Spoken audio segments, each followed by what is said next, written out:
Si en algo estamos de acuerdo todos o la mayoría en el transcurso de este año de pandemia es en que el personal sanitario se ha dejado la piel y el alma en la atención de los pacientes afectados.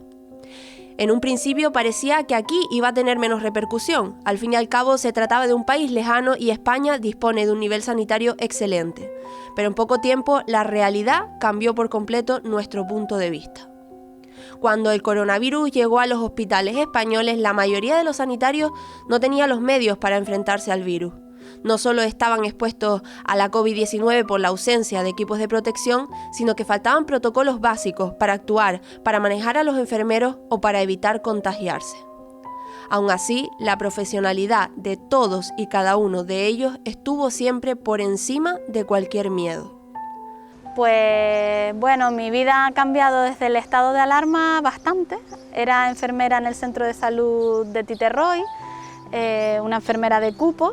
Y bueno, cuando se declaró el estado de alarma, nos tuvimos al lunes siguiente, cuando llegamos al trabajo, que lo tuvimos que poner patas arriba para adecuarlo al estado de alarma. Estuvimos pues cambiando nuestra forma de trabajar muchísimo. Empezamos con las llamadas telefónicas a ver cómo estaban todos nuestros pacientes, y luego en agosto nos solicitaron reforzar el equipo de rastreo. Yo subí un domingo, el 16 de agosto, me acuerdo perfectamente, y la vida me cambió totalmente porque era algo que no había hecho hasta ahora. Y bueno, fue aprender todo nuevamente, cambiar mis turnos laborales, porque aquí trabajamos de lunes a domingo, sin festivos, sin Navidad. En la vida personal me ha afectado también, claro. La vida me cambia el día 19 de marzo. Yo hasta esa fecha estaba trabajando como enfermero de cupo en el Centro de Salud de Valterra. Si bien es verdad que llevaba la coordinación de la unidad de tuberculosis de aquí, de nuestra gerencia de Servicios Sanitarios de Lanzarote, compaginaba el trabajo, y el día 19 de marzo, coincidiendo con el Día del Padre, recibo una llamada de que aparecen los primeros casos ya de una semana antes de coronavirus y hay la necesidad de hacer el trabajo de rastreo, y entonces paso a venirme a incorporarme aquí a la Dirección de Atención Primaria y montar lo que es el equipo de rastreo. Y bueno, ahí empieza el cambio de nuestra vida en lo profesional y también parte en lo personal, ¿no?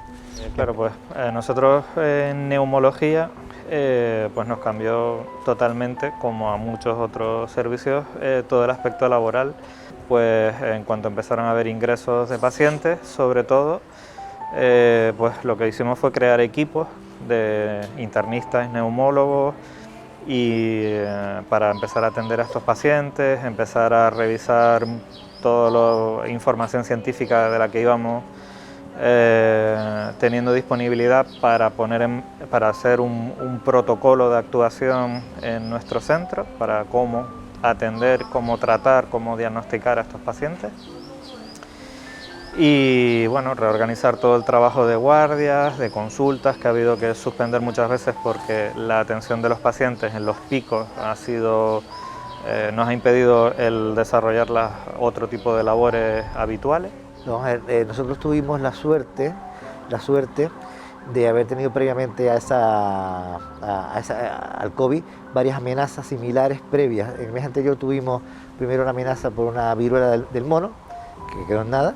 Después tuvimos una amenaza por ébola, que acabó siendo paludismo, pero ya teníamos los protocolos y el procedimiento un poco engrasado, no tanto como ahora, evidentemente, un año haciendo lo mismo, todo rueda casi solo, pero sí que por lo menos ahí los primeros casos de COVID ya teníamos esa experiencia previa. También a raíz de ahí vimos que la política que íbamos a llevar iba a ser muy diferente a la que nosotros pensábamos. Hasta esa fecha, hasta La Gomera, los casos emergentes de este tipo, el manejo era atender en los hospitales medianos o pequeños medianos como este, atender, estabilizar y enviar a la Candelaria, que es el centro de referencia. Pero vimos que en La Gomera eso no era así, iba a quedar el paciente ahí en La Gomera hasta que se curara. Inmediatamente hicimos revisión de EPI. Vimos que no íbamos a tener suficiente porque ya no era puesto un EPI y enviar a la Candelaria, era puesto un EPI todos los días, todo el tiempo que estuviera el paciente aquí. Hicimos una primera petición de EPI. Por eso nunca nosotros llegamos a estar sin EPI, nunca estuve sin EPI, eso es falso. La vida laboral y personal de todos ellos cambió radicalmente. La manera de trabajar, los horarios y también, por supuesto, su estado físico y mental se vio afectado. Contra viento y marea se formaron, aprendieron, se reinventaron y lucharon contra lo desconocido para dar lo mejor de sí mismos y ofrecer la mejor atención a quienes se han ido contagiando desde que la COVID-19 llegó a nuestras vidas. Y que sí, y que me ha afectado, como tú dices, tanto en lo laboral como en lo personal, porque para poder darle tiempo al trabajo le he tenido que quitar tiempo a mi familia, ¿no? Y que nosotros como sanitarios, y que nadie lo olvide, pues que somos seres humanos, ¿no? Y que tenemos también vida propia y que todos los miedos que tiene un ciudadano normal también lo tenemos nosotros y que hemos tenido que sacrificar, pues eso, mucho de la vida personal para poderla dedicar pues a este que es nuestro trabajo. Pues los momentos más duros, yo creo que todos los profesionales que hemos atendido pacientes COVID, da igual en medicina interna, en neumología, en urgencias, en la UCI, los momentos más duros han sido pues bueno, ver pacientes que ingresaban o se ponían muy enfermos, los que sabías, pues ya teníamos experiencia en la que la evolución podía ser muy mala, y con el tema de los aislamientos sobre todo, pues era algo muy duro que esas personas no pudieran contactar con sus familiares, no pudieran tener contacto con su familia, en momentos en los que desgraciadamente pues estaban yéndose.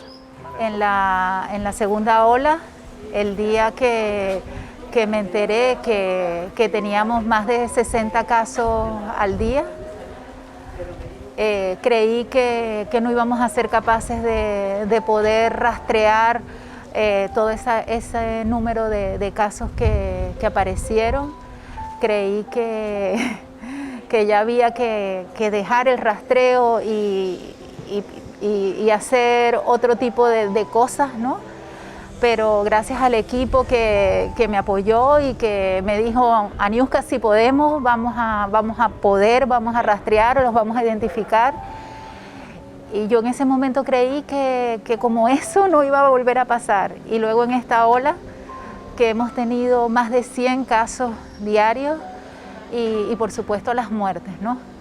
Las muertes, lo inhumano que es esta enfermedad, ¿no? Que nos separa, que no nos permite consolarnos, ni abrazarnos, ni deshumaniza un poco la atención, porque la atención sanitaria debe ser una atención humanizada, y de cierta manera esta enfermedad lo ha impedido, ¿no? Que tú puedas despedirte de un familiar como se tiene que despedir uno, ¿no?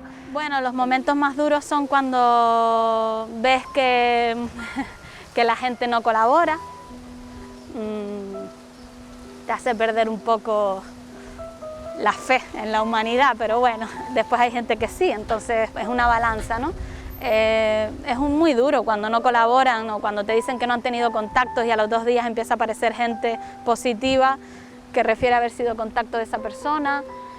Es duro cuando ves que a lo mejor pues, el paciente al que llamaste pues, fallece a los días. Jamás te puedes imaginar lo que se nos venía encima.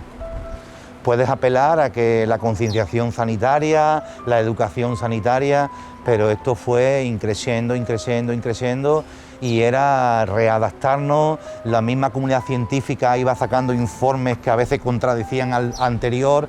Ha sido un aprendizaje, la verdad, duro, pero ha sido un aprendizaje muy importante para la comunidad científica y para la población en general. Y bueno, a nivel personal eso también repercutía, claro, porque sobre todo al principio que nosotros tampoco teníamos conocimientos exactos de cómo se iba a comportar esta enfermedad, de lo que iba a pasar, pues eso también repercutía a nivel personal, como a todo el mundo, sobre todo durante el confinamiento, pero claro, nosotros no estábamos exactamente confinados, teníamos que venir a trabajar, estar en contactos con pacientes con una enfermedad desconocida, eso a nivel personal también suponía un nivel de estrés añadido.